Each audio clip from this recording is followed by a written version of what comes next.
นั้นก็สบายดียินดีต้อนรับเข้าสู่เรื่องเราเว้าโอเวอร์เป็นเอพิโซดหนึ่งแล้วก็เป็น EP แรกเนาะสำหรับรายการซึ่งเป็นเรื่องราวเกี่ยวกับการนำเรื่องราวต่างๆในอดีตและปัจจุบันผ่านประสบการณ์หรือว่าผ่านบทสรุปของแต่ละคนมาเราเป็นเรื่องราวที่ว่าอาจจะว่าเวอร์ๆหน่อยนึงอาจจะว่าแบบน่าเหลือเชื่อหน่อยนึงอาจจะว่าที่ว่าบ่สามารถที่จะเป็นไปได้ในยุคปัจจุบันหน่อยนึงซึ่งนี่ก็เลยได้เป็นชื่อของรายการว่าเรื่องเราว่าโอเวอร์เนาะเพราะฉะนั้น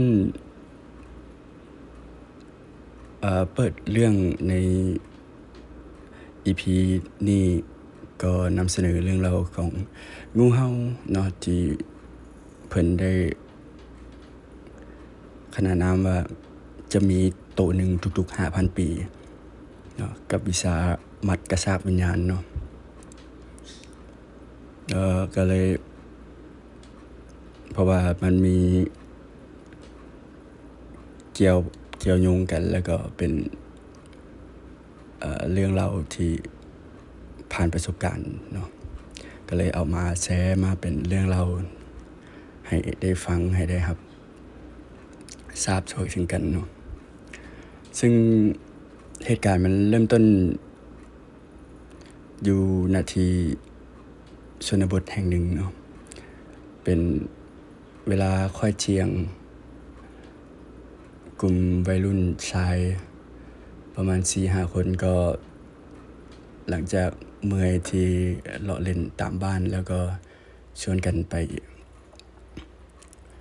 ลงไปหาปลาเนาะบางคนก็ถือแหบางคนก็ถือมองบางคนก็บ่ถือหยังเนาะบางคนก็พยายามที่ว่าไปเล่นน้ำตามปกติเนาะเพราะว่ามันเป็นมื้อที่แดดแจ่มใสท้องฟ้าปลอดโปร่ง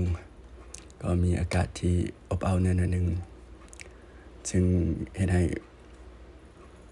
กลุ่มเด็กน้อยชายทั้งหลายก็พากันไปตกลงกันไปเล่นน้ำอยู่ตามห้วยตามชนบทเนาะซึ่งหลังจากลงไปจากค่อยของพนักหินเนาะย่างลงไปหมู่ของเจ้าของเรื่องก็ได้โดดน้ำแล้วก็ได้โดดน้ำเล่นไปก่อน2 คนและอีกคนหนึ่งก็ได้ย่างลงไปทางหน้าก่อนส่วนผู้เจ้าของเรื่องเองก็กำลังจ้อนขาส่งแล้วก็กำลังจะย่างลงไปในน้ำเนาะพอแต่ก้าวเท้าลงไปฮอดหน้าน้ำปุ๊บเสียงต้วมจากฟากนั้นจากกกไม้ทันทีเนาะเหมือนคล้ายๆแบบว่าเวลามันเหมาะเจาะตีนของเจ้าของเรื่องลงน้ำทางพุ่นกระโดดชุดลงมาเลยนะซึ่งการที่โดดลงมานั้นมันเม็ดงูเนาะที่แรกก็บ่ฮู้จักหยังที่แรกก็บ่ฮู้จักกำลังสิย่างไปก็เลยย่างพอได้ย่างไปปุ๊บคนที่หมู่ของเจ้าของเรื่องนี้ที่ย่างออกหน้างูบ่ไปหาเนาะมันตรงดิ่งมาหาเจ้าของเรื่องโดยเฉพาะเลยมันแบบตนออกจากปลายกกไม้อยู่ฟากน้ำอีกเบื้องนึงตนลงมาตกลงน้ำปุ๊บดิ่งมาหาเจ้าของเรื่องโดยเฉพาะเลยซึ่งพอเจ้าของเรื่องเหลียวมาแล้วเห็นไหลมาจุดๆๆมาก็เลยจับเนาะด้วยความไวก็เลยจับไปถึงมงคอแล้วพอดีใช้ข้อมือข้อหนึ่งไปหัดไว้ไปหัดแล้วก็เกี่ยวไว้ซึ่งมันเป็นคล้ายๆแบบตามมวยจีนหรือว่าตามตำรามวยไทเก๊กหรือว่ามวย เซาหลินเนาะมันเป็นคล้ายๆวิชากระชากวิญญาณถ้าถึกข้อมือข้อนี้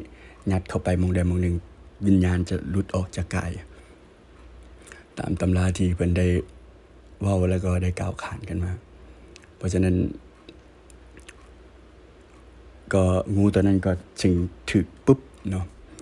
ซึ่งด้วยความที่ว่าเจ้าของเรื่องจะงงเนาะว่าเป็นหยังคล้ายๆกับสื่อสารกับงูตัวนี้ฮู้เรื่องหรือว่าคล้ายๆกับฮู้ทันเนาะฮู้ทันว่างูตัวนี้จะไปจังใดหรือว่าจะเลี้ยวซ้ายหรือเลี้ยวขวาหรือว่าจะหัดจะบีบจะหยังนั้นน่ะก็เลยดักทันไปหมดซึ่งเฮ็ดให้ผลสุดท้ายคงจะเป็นท่าไม้ตายหรือว่าคงจะเป็น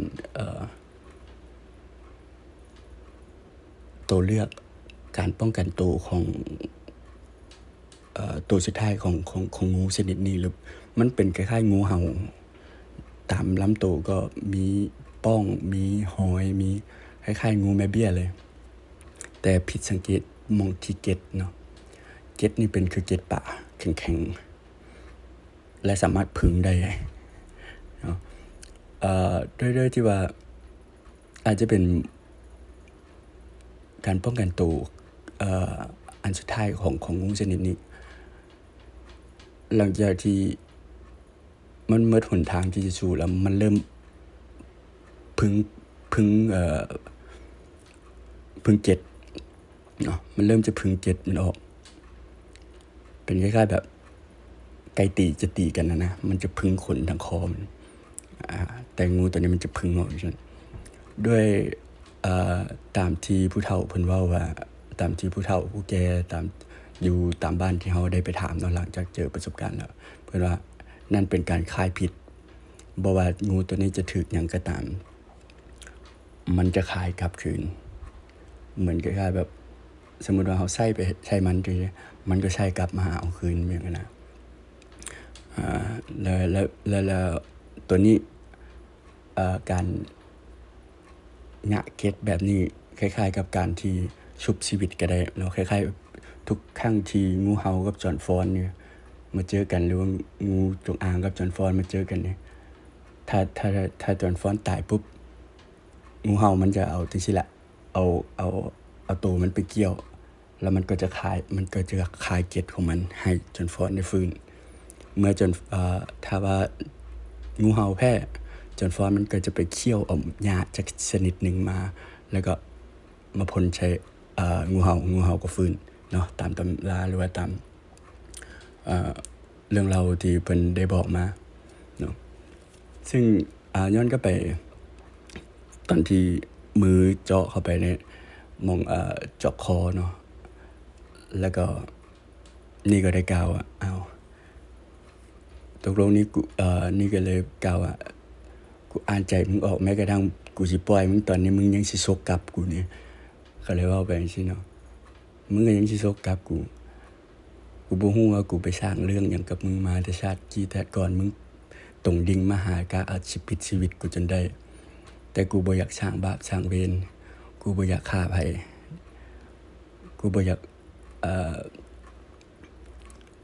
สร้างความบาดหมางหรือว่าสร้างการเครียดแค้นกูฆ่ามึงฆ่ากูอยู่จังซี่บ่ว่าอดีตมึงกับกูจะมีหยังกันก็ตามในครั้งนี้มึงอยู่ในกำมือของกูชีวิตของมึงอยู่ในกำมือของกูปล่อยมึงก็รอดถ้ากูเอาหินทุบมึงก็ตายนี่ก็เลยเว้าไปเนาะจนมันก็เลยเริ่มคลายเกล็ดของมันอยู่จังซั่นล่ะสั่นเกล็ดของมันอยู่จังซั่นนี่กำลังสิโยนกำลังสิปล่อยมันอีกบาท2ยังรู้สึกอยู่ว่ามันกำลังสิมันสิฉกกลับมาก็เลยบอกไปว่าตกลงมึงอยากรอดหรือมึงอยากอยู่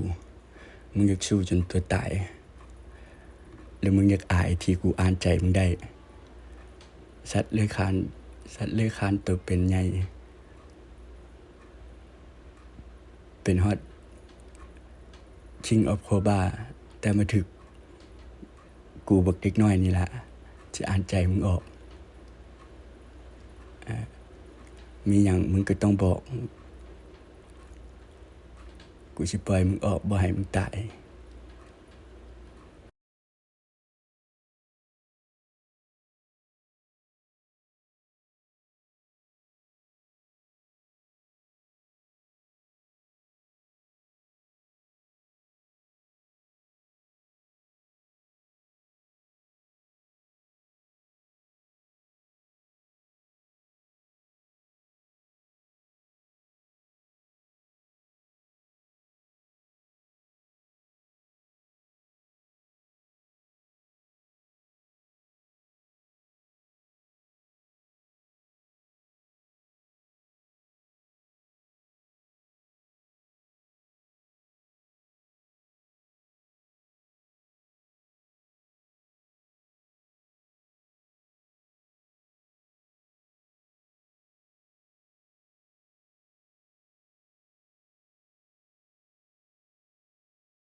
ให้มึงตัดสินใจถ้ามึงอยากตายให้มึงบอกนี่ก็เลยเว้าไปจังซั่นก็หลังจากนั้นมันก็เริ่มที่จะผ่อนความอาฆาตลงแล้วก็ผ่อนความอาฆาตลงแล้วนี่ก็บอกว่ากูสิปล่อยมึงไปให้มึงกลับไปบ่อนที่มึงมาเนาะถ้ามึงมีตำราให้มึงชี้ทางบอกกูให้มึงหาความรู้ที่บ่อนมึงอยู่มาให้ได้ก็เมื่อกี้นี้มีผิดพลาดทางด้านเทคนิคของโทรศัพท์นิดนึงหลังจากนี้ได้เว้าไปก็ได้เว้าไปหลายอย่างแหละก็หลายสิ่งหลายอย่างที่นี่ได้เว้าไปพร้อมแล้วก็สาบแช่งไปพร้อมเพราะว่าเฮ็ดจังได๋ถ้าบ่สาบแช่งอย่างที่มันสิชกกลับอย่างเดียวเด้นี่อีกอย่างนี้ก็บ่อยากฆ่าสัตว์นะจึงจนแม้กระทั่งมันเริ่มค่อยๆล่ะนี่ก็เลยโอเคงั้นกูสิปล่อยมึงไปนี่ก็เลยจับโยนข้ามไปฝากน้ำคืนเนาะจากกับโยนจากฝากนี้ไปฝากน้ำนั่นคืนมันก็เริ่มลอยขึ้นไปเหนือน้ำแล้วไปสู่คออยู่แคมป์ตะฟังหม่องที่มีเป็นทรายเป็นเนินทรายมันไปสู่คอแล้วก็แลบลิ้นชกไปอีกฝั่งหนึ่งที่เป็นต้นไผ่ที่เป็นป่าไผ่ฝั่งนั้นเป็นป่าไผ่หมดแล้วก็นี่ก็เลยมันนี่สังเกตมันไปเอาโชกคอให้หยังอยู่หั่นแล้วมันแลบลิ้นมาหยังอยู่หั่นอย่างนะแท้ที่จริงมันเป็นคล้ายๆเพราะว่าลิ้นของงูนี่มันเป็นการส่งคลื่นเนาะการส่งคลื่นของงูมันเป็นคลื่นแบบคล้ายๆคลื่นโทรศัพท์ที่เฮาส่งหากันนี่แหละแต่มันสำหรับสัตว์งูจะเป็นการส่งคลื่นทางลิ้นนี่ก็เลยมันก็เฮ็ดอยู่จังซั่นบ่เซานี่ก็เลยสังเกตมึงบอกกูเบิ่งหยังหลังจากนั้นก็เลยได้เบิ่งงูแล้วก็เบิ่งไปตามหม่องลิ้นมันบอกเนาะก็ได้เห็นคล้ายๆเป็นหมอกควันแล้วก็เป็นคล้ายๆอย่างผ้ามุ้งเนาะเป็นมุ้งผ้าเขียวๆแล้วก็เห็นคน2คนนั่งเล่นหมากด้ามเนี่ยนั่งเล่นหมากรุกหรือว่าหมากด้ามคล้ายๆกันนั่งเล่นแล้วก็นี่ก็มีความรู้สึกนี่เด้ถ้ามึงอยากเป็นวิชาให้มึงเข้าไปหา2ปัญญาใหญ่อยู่ในหั่นเด้นี่ก็เลยตกลงนี่ก็คิดในใจว่าตกลงนี่เว้ากับงูฮู้เรื่องว่ะนี่ตกลงนี่สนทนากับสัตว์เข้าใจวันนี้ก็คิดว่าตัวเองคิดเองก็เลยก้มหน้าล้างหน้าเนาะคิดว่าเมาแดดแล้วก็ซีเรียสกับเรื่องที่ได้เจอเกินไปก้มหน้าล้างปุ๊บเงยหน้าขึ้นมาการสะท้อนเงาที่เงาของเฮาที่อยู่ในน้ำมองหัวกลายเป็นสีรุ่งเนาะกลายเป็นแบบรุ่งประทับอยู่หัวนะบุงมนอยู่เหนือหัวแล้วก็เอิ้นหมู่มาเบิ่งเฮ้ยซูมาเบิ่งอยู่ดูเป็นหยังหัวกูคือมีรุ่งครอบอยู่วะเขาก็ย่างเบิ่งแม่นแท้ปัจจุกูคือบ่มีวะจนเขาเจ้าจึงพ่นแบบว่าอมน้ำแล้วก็พ่นใช้แสงแดดเนาะอันนี้เด้สีรุ่งแต่ของกูบ่ได้พ่นเด้ว่ะมันติดอยู่นี่แล้วหลังจากนั้นก็เลยยังเหลียวไปเบิ่งอีกมันก็ยังอยู่บนเก่าอีกแล้วมันก็ยังชูคออีกใช่แล้วถึงมันท่าอยู่นะใช่บอกมึงอยากเรียนวิชานี่ได้สองครูอาจารย์ใหญ่นั่งเล่นหมากรุกกันมาจักกี่100 ปีกี่พันปีแล้วยังบ่เคยเช้าปานนี้ยังบ่ฮู้แพ้ฮู้ชนะปานนี้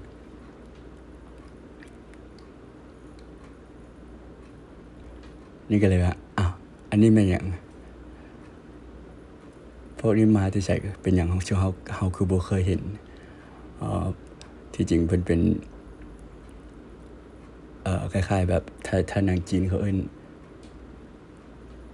พวกเซียน สองเซียน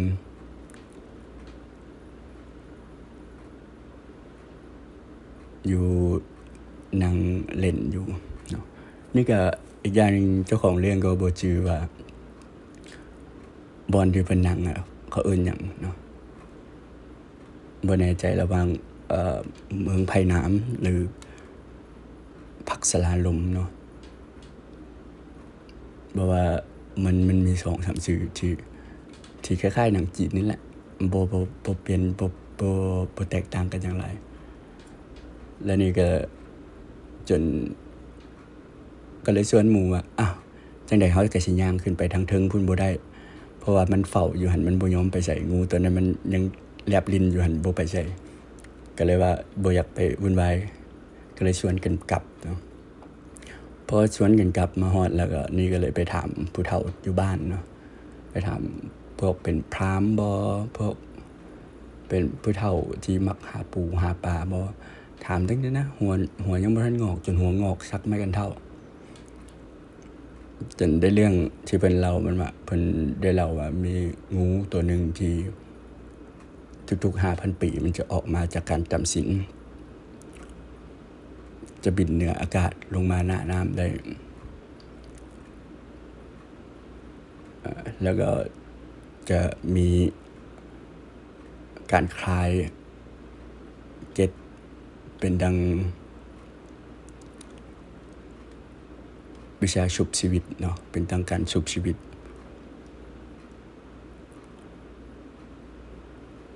ก็แต่แล้วเพิ่นว่าเกล็ดมีคมนี่เหนือมีดทั้งปวงเนาะคมกว่ามีดทั้งปวง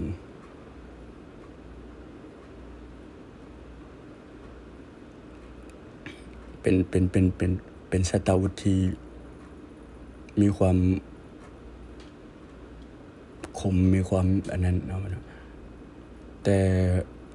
เท่าที่เพิ่นได้ยินหรือว่าเท่าที่เพิ่นได้ฟังจากคนรุ่นเก่ามาเพิ่นว่าบ่มีไผเคยได้จับมันดอกบ่มีไผเคยได้สัมผัสเข้าใกล้มันเห็นบ่เพราะว่ามันเป็นงูที่คล้ายงูเจ้างูผีมีวิชาตะบะบำเพ็ญเพียร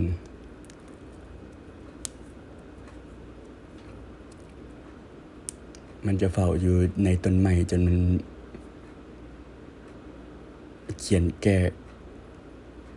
เก่งกล้าเนาะมันจึงออกมานี่ก็เลยโอ้ป่านนั้นเพิ่นว่าฉันเจอของดีเลยตัวนี้โดยความที่เป็นคนที่ขี้ดื้อแล้วก็เป็นคนที่มักเรียนรู้เรื่องตำราวิชาหรือว่ามักเรียนรู้ทางด้านบ่ว่าจะเป็นเทคโนโลยีหรือว่าไสยศาสตร์แมจิกมนต์ดาจังซี่นี่เป็นคนที่มักเรียนรู้มักศึกษาแล้วก็มักทดลองเนาะก็เลยโอเคมื้อหน้าด้วยความที่ย้านหมู่ที่ไปนำว่าบ้าก็เลยแอบไปคนเดียวว่าไปเบิ่งดูว่างูมันยังสิอยู่หั่นบ่และ2เท่าที่นั่งเล่นหมากรุกหันยังสิอยู่นั่นบ่ลงไปตอนกลางเว้นบ่เห็นบัดลงไปหลังค่อยแรงแบบว่าตะเวนใกล้ๆสิตกแน่หน่อยนึงไปยืนไปนั่นสังเกตเบิ่งตั้งแต่เช้ามื้อแรกก็ไปตั้งแต่เช้ามื้อสวยมาก็เบิ่งอยู่หั่นแรงมาก็เบิ่งอยู่หั่นโอ้ยก็ยังบ่เห็นจนมาเข้าใจว่าจนมื้อหนึ่งได้ย่างลงไปเล่นแถวบันไดที่มันมีทางย่างลงเนาะทางย่างลงไปแม่น้ำนี่ก็ย่างลงไปย่างผ่านบันไดนั้นลงไปแล้วก็ย่างเลาะขึ้นมาจนมาฮอดพลานหินตัวนั้นบัดนี้เห็นเนาะหลังจากย่างลงทางบันไดแล้วมาฮอดพลานหินย่างโค้งกลับขึ้นมาจนมาฮอดพลานหินปรากฏว่าเห็นงูก็ยังมาใช่อยู่แบบนั้นแล้วก็มาเห็น2เท่านั้นอยู่แบบนั้นยังเล่นกันอยู่แบบนั้นซึ่ง เฮาก็บ่ฮู้ว่าจะเข้าไปหาจั่งใดจะใช้วิธีใดเข้าไปหาจะใช้วิธีใดเข้าไปติดต่อซึ่งเพิ่นบอกว่าถ้าได้งูตัวนั้นมาครอบครองหรือว่าได้ซากมันมาครอบครองอะจะเป็นของดีเนาะเป็นคล้ายๆเป็นมันมีเขาเอิ้นว่าหยังที่งูกินหางตัวเองอะนะนาคาจักรบ่หรือว่าจั่งหยังจักอย่างนี่แหละมันก็เป็นวิชาหรือว่าของดีอันใดชนิดหนึ่งซึ่งเพิ่นบอกว่าเอาไปฆ่าเอาแม่เพิ่นว่าหยังหั้นนะคันโตยังเห็นนี่ตัดสินใจบ่ฆ่าบ่สนใจบ่อันนั้นบ่บ่คิดที่จะฆ่าแต่คิดที่เฮ็ดจั่งใดจึงสิเข้าไปหาสองเฒ่านั้นได้เฮ็ดจั่งใดจึงสิเข้าไปหาสองเฒ่านั้นได้เฮ็ดจั่งใดจึงสิสนทนากับสองเฒ่าที่นั่งเล่นหมากรุกนั้นได้จึงจะผ่านไอ้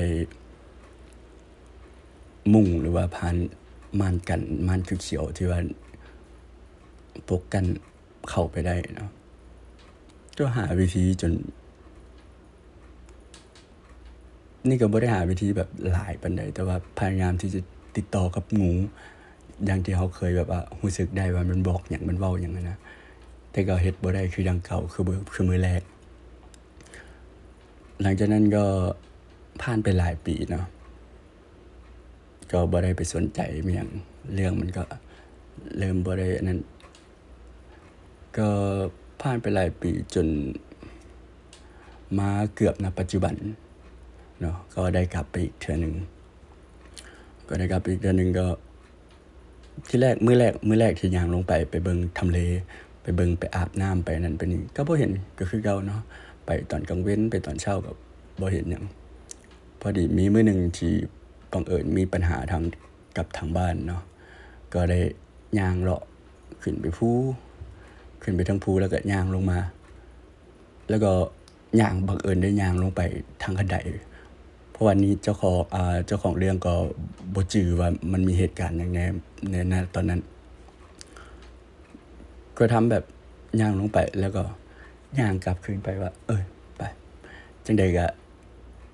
บ่อยากเข้าเรือนอยู่แล้วไปดั่งไฟอยู่ณพลานหินแล้วก็นั่งสมาธิอยู่หั่นสัดแจ้งเลยก็ดีเพราะว่าบ่ได้เข้าฌานบ่ได้นั่งสมาธิโดนละมานั่งสมาธิอยู่ริมแม่น้ำริมห้วยจังซี่ก็คือสิปลอดโปร่งไปแน่หรือว่าคือสิช่วยให้จิตใจเบิกบานไปแน่หรือว่าช่วยรักษาอาการโรคซึมเศร้าหรือผิดข้อแตกต่างหรือว่ามีอาการผิดปกติทางในแน่ก็เลยคิดจังซั่นพอย่างขึ้นไปย่างเลาะโพนทรายขึ้นไปจนไปฮอดพลานหินปุ๊บเห็นเนาะเหลียวไปเบิ่งซ้ายอ้าวมันไผมากางมุ้งอยู่นี่มันไผมานั่งเล่นอยู่นี่กูหลอนเลยเนาะคิดในใจเพราะว่าเฮาบ่ลืมไปแล้วเรื่องนั้นเรื่องที่เจอกับงูเนี่ยลืมไปแล้วทางเจ้าของเรื่องก็ได้ลืมไปจนมาเมื่อบ่อาทิตย์ที่แล้วนี่ก็หาได้กลับมาจื้อเนาะเรื่องงูเรื่องเหตุการณ์เรื่องนี้ก็ได้นั่งสังเกตเบิ่งตัวเองเบิ่งไปเบิ่งมานั่งสังเกตเบิ่งเป็นชั่วโมงตกลงตาบ่ได้ฝาดตัวนี้จนแม้กระทั่งหน้าผาที่จะลงมาพลานหินมันคล้ายๆแบบมีการสั่นไหวตุ้มเทื่อหนึ่งได้เลยอ้าวมันไผมาติดรถแถวนี้เมียงนะที่แท้มันบ่ได้ตึงผ่านรถติล่ะเพราะว่าเขตนั้นมันมีแต่เรือนคนมันบ่มีรถใหญ่เข้ามาได้ที่จะสามารถเฮ็ดให้หน้าผาจนสั่นได้คิดในใจแม่นหยังหยุดฟังอยู่ในนี่เนาะแถวนี้แฮ่งเมืองป่าบ้านผีอยู่แล้วมีเรื่องวิญญาณนี่หลายแท้ๆก็เลยว่าเสียงแบบนี้มาละบ่ค่อยจะดีแล้วเพราะว่านี่ก็บ่ฮู้ว่ามันจะเกิดหยังขึ้นก็เลยว่าบ่นั่งก็ได้สมาธิมื้อนี้ก็เลยตัดสินใจย่างกลับขึ้นไปแล้วก็ไปเช่าโรงแรมนอน เรื่องก็ได้จบไปเนาะสำหรับเรื่องงู 5,000 ปีที่ว่าเพิ่นเว้าแล้วก็มัดกระชากวิญญาณเนาะซึ่งมัดกระชากวิญญาณนี่ถามว่ามันมาได้จังได๋มาตอนที่ว่ามีหลวงจีนวัดเชาหลินได้ย่างธุดงค์มาแล้วมาจำพรรษาอยู่หน้าวัดอยู่วัดหั่นหลวงจีนองค์นี้จะแปลกแต่ละมื้อจะบ่มีหยังกวาดแต่ใบไม้กวาดก็บ่กวาดไว้เด้ค่อยๆกวาดอยู่หั่นล่ะกวาดอยู่หั่นล่ะแต่มันมีเหตุอัศจรรย์อย่างหนึ่งเกิดขึ้นคือเพิ่นกวดจนมีต้นโพขึ้นเองซึ่งเป็นเรื่องที่อัศจรรย์แล้วก็เฮ็ดให้นี่ได้เรียนได้ศึกษาตำราหรือว่าได้ศึกษาวิชานำเพิ่นแรกๆเพิ่นก็บ่มีหยังเพราะว่าบ่มีไผสนใจเด้เพราะว่าเห็นว่าเพิ่นเป็นพระในนิกายอื่นเนาะเป็นพระวัดเชาหลินเป็นนิกายบ่แม่นนิกายของเถรวาทเนาะก็บ่ค่อยมีสามเณรหรือว่าบ่ค่อยมีจั่วผู้ใดสนใจแต่ว่าสำหรับเจ้าของเรื่องนี้เป็นคนที่มักอยู่แล้วบ่ว่าไผเข้าไปวัดนั้นเจ้าของเรื่องก็ต้องเป็นคนต้อนรับอยู่แล้วเนาะบ่ว่าจะเป็นการเบิ่งแยงจั่วบ่การเบิ่งแยงนักบวชที่มาบวชอยู่วัดหรือว่าคนที่เข้าออกวัดหรือว่าติดต่อเวียกงานต่างๆตัวใดพอช่วยเหลือได้ก็จะช่วยเหลือเนาะก็ได้เข้าไปช่วยเพิ่นกวดพยายามที่จะติดต่อเพิ่นก็เอาไม้ฟอยนั่นแหละยื่นมาให้แล้วบอกกวดเขาก็บอกบัดเฮากวดเพิ่นก็บอกกวดช้าๆคล้ายๆเพิ่นบอกว่าสอนเอาภาษาใบ้สอนกันนะเพิ่นก็บอกครับบ่ต้องกวดไว้กวดช้าๆค่อยกวดไปซื่อล่ะแท้ที่จริงเพิ่นให้ฝึกเพิ่นคล้ายๆแบบคนที่บ่มักนั่งสมาธิหรืออยู่นิ่งบ่เป็นนั่นนะมันต้องได้ฝึกแบบนี้ต้องได้ฝึกผ่านการเคลื่อนไหวแต่ว่าต้องไปค่อยๆต้องไปเนิบๆจนบาดผลสุดท้ายที่ได้มาฮู้เพิ่นก็ที่จริงเพิ่นเขามีนิมิตหรือว่ามีตำรามีการทำนายกันไว้อยู่แล้วเนาะว่าต้องได้ไปหาลูกศิษย์คนนั้นต้องได้ไปโพสต์เอาคนนี้หรือว่าต้องไปได้ผู้นั้นผู้นี้มาเป็นลูกศิษย์หรือว่ามาเป็นคนสืบทอดวิชามีซั่น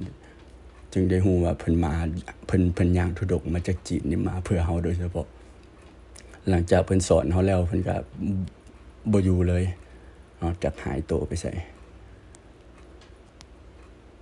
แล้วก็เฮาเองก็ได้เรียนรู้วิชาต่างๆจน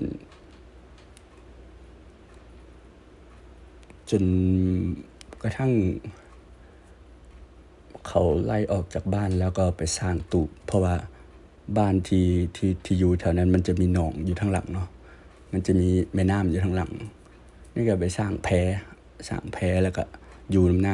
ำอยู่ในหน้าน้ำเพราะว่าเขาบ่อยากให้อยู่ดินเขาก็ไปเอาตัดไม้ไผ่มาแล้วก็เฮ็ดแพแล้วก็ไปอยู่ในแพแล้วก็ฝึกวิชาฝึกกสินน้ำไปจนสามารถปั้นน้ำเป็นก้อนได้เนาะณตอนนั้นจนมาถึงวันที่เฮาใช้เมจิกหลายเกินไปจนบ่ได้ประสบการณ์มีหยังก็หน่อยนึงก็ต้องใช้วิชามีหยังหน่อยนึงก็ใช้วิชาจนบ่ฮู้ว่าคุณค่าแท้ๆของชีวิตมันเป็นจังไดจึงได้ตัดสินใจสลายวิชาตัวเองเหลือไว้แค่การป้องกันหรือว่าเหตุฉุกเฉินหรือว่าเกลือเอาไว้ภายในเนาะแต่ว่าจะให้มานำใช้กสินน้ำกสินไฟหรือการควบคุมหินการควบคุมอากาศจังซี่ก็เฮ็ดบ่ได้อีกต่อไปเนาะถ้าเป็นสมัยก่อนนี่ว่าย่างข้ามน้ำคลองไปบิณฑบาตอยู่ไทยเฉยเนาะแต่ทุกมื้อนี้ก็ยังงงอยู่ว่าอ้าวเฮ็ดคือสิบ่ได้คือเก่า หากบ่ได้กลับไปฝึกหรือว่าหากบ่ได้กลับไปคลายจุดการสละการล็อกวิชาเอาไว้หรือว่าการล็อกปานจี้จุดปานหรือว่าจี้จุดกสิณเอาไว้เนาะก็นี่ก็เป็น EP อีก EP หนึ่งที่ได้เอามาเป็นเรื่องราวเปิดหัวเรื่องของรายการเนาะเป็น EP แรกเลยก็จัดหนักจัดเต็มเนาะกับเรื่องเวอร์กับเรื่องวังเวอร์วังอลังการที่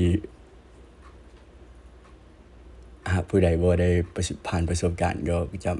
บ่ฮู้หรือว่าจะเห็นเป็นเรื่องที่โอเวอร์เกินไปเนาะก็ดังที่ได้เป็นหัวเรื่องของรายการกับเรา EP นี้ก็มาถึงจุดจบเพียงเท่านี้เนาะก็ฝากติดตามฝากรับฟังเนาะแล้วก็พยายามทางเจ้าของก็จะพยายามที่จะรีคอร์ดเสียงหรือว่าแรปพิเศษเรื่องให้ดีกว่านี้เพราะว่านี่เป็นการที่แรปพิเศษแบบสดๆเลยเอาแบบเท่าที่จื้อได้เอาแบบมีในหัวขึ้นมาแล้วก็มาเล่าไปเลยบ่ได้เฮ็ดแบบ professional ถือว่าต้องเขียนเอาไว้เป็นวรรคเป็นตอนแต่ละเรื่องราวดำเนินแต่ละอย่างให้มันเป็นตามสูตรเนาะให้มันมีความลื่นไหลแล้วก็มีความคล่องตัวเนาะนี่ก็จะพยายามเฮ็ดจังซั่นใน EP ใหม่ใน EP ต่อไปแต่ว่านี่มาเปิดหัวฉลองEP แรกของรายการเนาะเรื่องเล่าเว้าเวอร์เนาะจังได๋ก็ขอบใจที่รับชมรับฟังทาง Channel เนาะก็จบหรือว่าได้ลาพาจากไปเพียงเท่านี้สบายดี